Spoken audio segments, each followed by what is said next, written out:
Hi everyone, I am excited to bring you some different ideas for your next Magic Kingdom visit. We are going to talk all things food at Magic Kingdom, thanks to some great input from our travel agents across Wand and Compass Travel. So stay tuned if you want to talk about all the good eats and maybe some places to avoid on your next trip.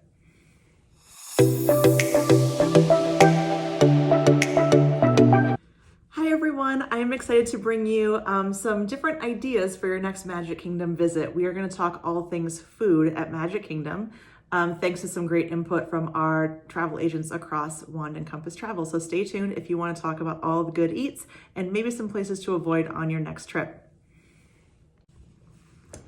All right, let's get into it. Time to talk about all things food at Magic Kingdom Park. This park is not known for being the best food in the entire Walt Disney World bubble, and that's because there is so much else to do when you're at Magic Kingdom. Magic Kingdom is known for having the most rides, the most attractions, and the most things to really keep you and your family busy when you're in the park. As a result, a lot of people don't spend time sitting down at table service restaurants at Magic Kingdom, often relying more on quick service or mobile order that quick service, and also snacks. So we're going to talk about all of those things. We're going to talk about what are your best reasons to sit down and get a table service meal at Magic Kingdom Park. Where should you go? We're going to talk about our favorite quick service and snack options in the parks. And we're also going to make some recommendations of places you can skip. There's a ton of options at Magic Kingdom, as there are at all of the parks at Walt Disney World. And so we want to make sure that we're giving you the best of the best. And maybe if you're trying to make a hard decision, some ones that you can cross off your list, or we maybe don't recommend prioritizing on your next visit. All right, so we're going to start. We're going to dig through all of the results from the Wand and Compass team. We polled the entire travel specialist group and we said, okay, what is the best? What do you skip? And what are your recommendations and your tips? So here we go. Let's jump right in.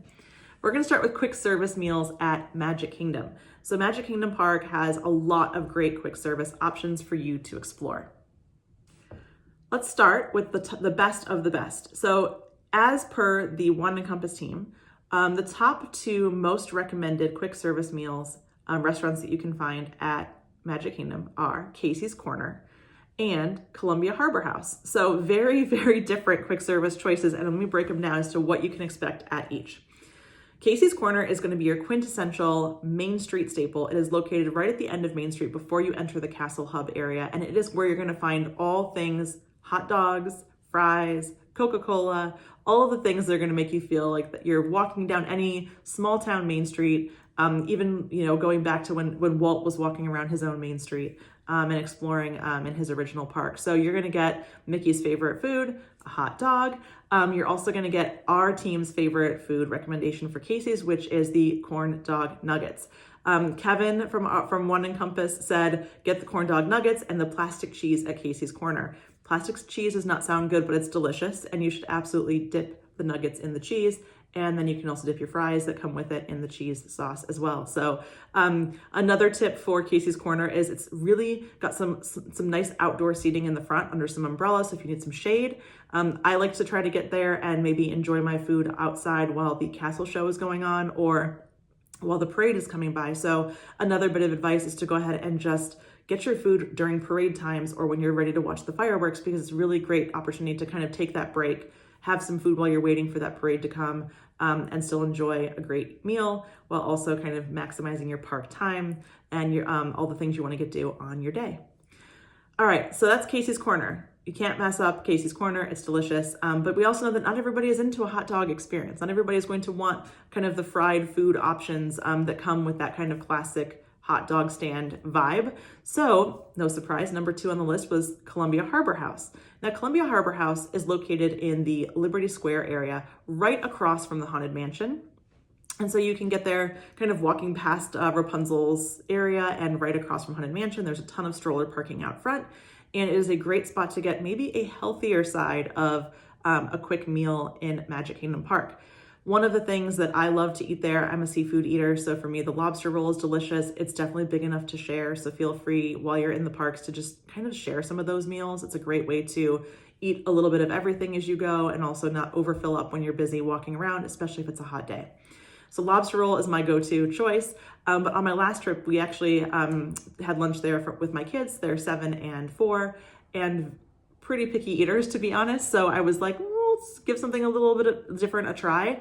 I was kind of tired of feeding them a constant flow of chicken tenders and fries and oranges and all the things that come typically in all of the kids' meals. And so luckily we went there and we were able to get them, yes, some chicken. They also had shrimp, which my kids do enjoy. And then they had rice and green beans, and they devoured the rice and the green beans. I think their bodies were craving like healthier foods and vegetables at that point in our trip. But it was a really nice break to be able to sit inside. There's tons of seating inside of Columbia Harbor House as well. So if you need to get a break from the heat, definitely go in there. Plan to eat indoors. There's an upstairs as well. Lots of really comfortable places to just park for a little bit and enjoy a little bit of the healthier side of quick service at Magic Kingdom. Some other honorable mentions that made our list from the group. We have Cosmic Rays from a couple people, Pecos Bill's Tall Tale Inn. Megan said, I love the bowls at Pecos Bill's, something different than just a cheeseburger, chicken fingers to switch things up. So Megan was also on that train of like, you want something different, try Pecos Bill's Tall Tale Inn. All right, let's go over to maybe some of our least favorite quick service that didn't get 10 stars or 5 stars from all of us at Wand and Compass. There were two that consistently have come up as maybe places to skip on your trip to Magic Kingdom Park. And the first unanimously is Pinocchio Village House. And I hate to say this because it's such a great location. If they could really figure out the food at Pinocchio's Village House, I think that it could be an amazing spot for families to stop and spend some time.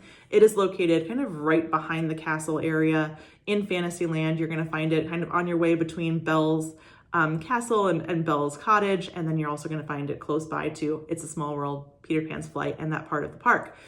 So location's key. Now, what's really cool about it is if you go inside, you go upstairs, you actually have some table seating, a lot of table seating at this location, which is another reason why, if we can get the food right, it would be a great stop.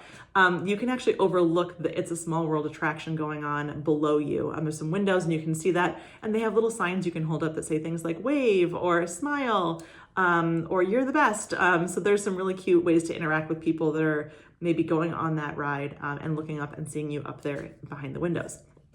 So again, amazing location, great seating. The flatbreads are kind of not great. I would say, pizza in this park is not going to be something you're going to find very great overall, but the flatbreads are a little meh. Some of the seasonal treats can be nice, but again, overall, our team said it's a skip, not one that we need to prioritize with all the other great options that we have. The second quick service that for our team was like, I don't think we need to prioritize it, is the Friar's Nook. The Friar's Nook has some pretty limited menu items, and sometimes they have some amazing seasonal treats. So definitely check out what they have during spooky season or maybe even during the holidays. But a lot of times it's kind of the same old thing you can expect, some tacho type potato barrels and breakfast meats and things like that kind of mixed together. So you can get breakfast at Friar's Nook, and you can also get a lot of other little snacks throughout the day. But again, not a huge menu. With all the other places you could stop for a snack, our team doesn't really recommend that you spend a lot of time over at Friar's Nook. So maybe at some point they'll up their game and we'll come back with a different recommendation. But for now, you can probably cross those two off your list as per our team here. All right, now we're gonna talk snacks. There are so many snacks at Magic Kingdom Park, and there are some fan favorites and there are some maybe like lesser known favorites. And so we're gonna talk about where to get your best snacks. You all know that you can get Mickey bars, you can get Mickey pretzels, and the popcorn bucket is actually not a bad option too. If you're going to be in the parks a lot, you can actually buy the popcorn bucket, and then you can get $2.25 refills all the time. You can do the refills at any park, at any resort that has the popcorn carts. You can even do them on Disney Cruise Line. So there's a lot of cool ways that you can make the most of your popcorn if you're a popcorn family, and I will tell you, we are. You can actually see in my video right down there on my shelf our most recent popcorn bucket purchase when we were at the holidays in Disney this past year. All right, best snacks, where to find them. Number one snack that came up on our list was the cream cheese stuffed pretzel over at the lunching pad in Tomorrowland. Now this little spot underneath the People Mover can often be overlooked, but it has got a fan favorite snack, which is this sweet cream cheese inside of a really soft pretzel, and it's really shareable, but delicious. If you want something a little savory and a little sweet, try it out. You won't be disappointed. The second one that came up a lot is the Cheshire Cattail at Cheshire Cafe in Fantasyland. Now this is right across from Mad Tea Party attraction, and it is usually a really quick place to get a snack. I love some of their seasonal coffees that they have. They're delicious, a lot of different flavors. And the Cheshire Cattail, if you imagine, it's kind of like a delicious chocolate croissant, but wrapped up in more of a long cattail style with some frosting around it. They seasonally change out the color of the frosting, and they may have some special things going on. They also always have the Very Merry Unbirthday Cupcake, which is a fun celebratory treat. So if you're looking for something sweet and something quick, you can't go wrong with Cheshire Cat Cafe over in Fantasyland. All right, now we're gonna talk table service. As I mentioned, table service dining at Magic Kingdom is not as popular as table service dining is in some of the other parks, simply because people want to spend all their time doing those rides. They want to get as much as they can out of their Lightning Lane multi-passes, and they're really moving, clipping through all the different things to do. But for those of you who want a special experience, there are some amazing places to go and have a break and sit and kind of luxuriate a little bit in the park. And so we're going to talk about our team's favorite sit-down meals at Magic Kingdom. Number one, I was actually surprised this happened. I was really curious as to where this was going to go for this park, but the number one choice from the Wand and Compass team is actually Cinderella's Royal Table. This is a restaurant that I think for a long time has gotten kind of mixed reviews. I think a lot of people have said, is it worth the money? Is it not worth the money? The food is okay.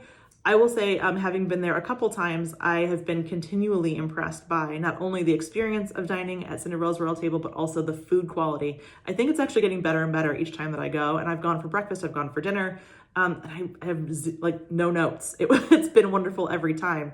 Cinderella's Royal Table, if you don't know, is the character dining experience you can have inside of Cinderella Castle. The entrance is in the back side of the castle, and it's a very popular place to go if you have a princess or prince-loving member in your group. You'll want to do this at some point. This is kind of one of those must-dos at some point in one of your Disney vacations, and so I highly recommend it. I love an early reservation there for breakfast. It's a really nice time to go and kind of get into the park early and have your meal and kind of be set for the day. We also just recently did an early dinner, which is actually a recommendation that we have here at the group, is to do an earlier dinner. So that way you can sit and enjoy maybe an hour and a half in your meal, but then still get a few more rides in before you go over and watch the fireworks at the end of the night. So that early dinner time is a really great time to go and experience dinner in the castle. So what do you get with this, right? It's a pretty hefty price point. So like, well, what am I getting? Why is it worth it? It's worth it because of where you're going. You're going inside the castle, which is not something you can do often in Magic Kingdom.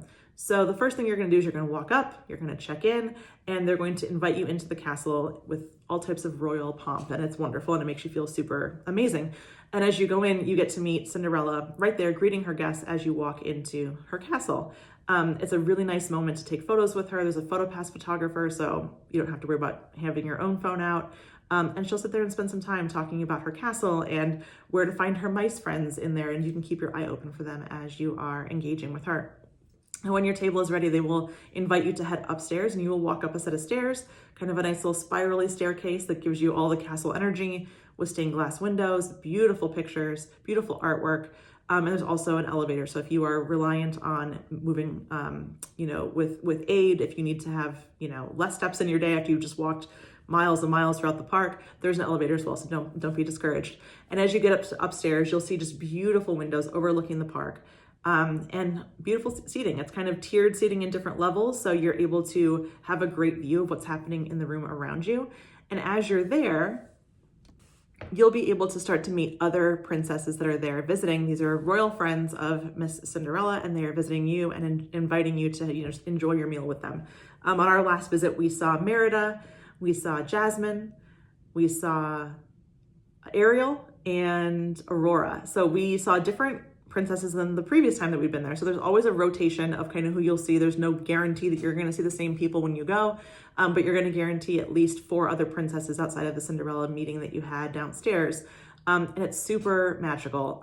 There are songs and there are announcements as they come through, and they just wander from table to table and will take all the time to interact with you, talk with you, sign autograph books if you have them, take photos. It's really special, and it's a really nice way to make that longer sit-down meal entertaining for your kiddos, especially if you've got young kids who have a hard time sitting still for a long period of time, as I do. It's wonderful. We are able to enjoy our meals, have a drink with our meals, and the kids were constantly eyes around and enjoying just the experience around them. So I would say Cinderella's Royal Table, you can't go wrong with it. It is really special. The food is great. I really have enjoyed both the breakfast, the avocado toast is my honorable mention, and the dinner that we just had there recently. I love my steak. It was beautifully cooked. It was beautifully prepared. And so don't discount. The price point is really about the experience, being in the castle, meeting the characters, and having a really lovely meal together. All right, so that was the best table service recommendation at Magic Kingdom Park. Now we have some tips, because of course, a bunch of travel agents talk about food, and the first thing we're talking about is like how to maximize our time and what's the best thing and how do you go about it. So I wanted to share a couple different tips that we have from the group here. So one thing to note that Sarah mentioned here, this is a really good call out, is that Magic Kingdom Park is actually the only park where you cannot have alcohol outside of table service sit-down meals. So in Epcot, in Hollywood Studios, in Animal Kingdom, you'll find places to go grab an alcoholic beverage and be able to walk around with it through the whole park. At Magic Kingdom, that does not happen. You can't order those things at a quick service restaurant. You have to be able to do a table service experience, and there you'll be able to find things like wine, beer, cocktails. So just keep in mind, if you're really looking for that drink during your day, you'll want to make sure you have a table service meal to get it, or as we mentioned earlier, hit that monorail and crawl around to some of the different lounges and restaurants that are there at the resorts nearby. Another bit of advice, this one comes from Kristen. She said, make sure that you get your table service reservations 60 days in advance. We always make that recommendation, but it's especially true for a park like Magic Kingdom Park. There are not that many places to eat, not compared to things like places like Epcot. So it's really important that if you have your heart set on something like Cinderella's Royal Table or Be Our Guest, that you are getting those reservations in as quickly as possible at that 60-day mark to really maximize the potential that you'll be able to get them. The other thing is, if you're looking for a super hard to get reservation, if Cinderella's Royal Table is a must-do and you have to have it on your trip and you're going for 5 days, I actually recommend that you try to do Magic Kingdom toward the end of your trip. It's going to give you a higher likelihood of being able to actually get that reservation at the time that you want for the group that you want. And so for those super hard to get ones, sometimes putting them toward the end of your trip, since your booking window opens up for the start of your trip, 60 days from the start, and you can book all the way through. If you're staying in a resort, that's a really good tip, is to kind of prioritize those special things for the end and you have no problem getting them. All right, last bit of advice that we have here is just plan to maybe only do one sit-down meal per day if you're going to be in the park. It's really easy to get excited by all of the amazing food options that you can see in Walt Disney World and the taste you can experience and all the things, but it can take up a lot of time. So if you're looking at an hour and a half to 2 hours of your time sitting down at a meal, it's probably just best to really only pick one per day, whether it's at a resort, whether it's at the park, and then use those quick service and those snack options to kind of keep you going, because you're also going to get a lot of food at those sit-down meals, and so you don't need to be overfull. But another tip is just to maybe prioritize which ones are must-dos, and don't overbook sit-down meals. It can be a little overwhelming, and it can take away from a lot of the other fun that you can experience while you're there at Disney World. All right, I want to hear what you guys think. This is a poll from the Wand and Compass travel team, and we have a lot of opinions about food, and we talk food all the time. We share photos of food. I hope that you found this really informational, and if you have your favorite recommendations or maybe places that you prefer to skip, drop them in the comments below and we'll take a look, and we'd love to be able to include those in a future video. So thanks so much for watching. Have a great day.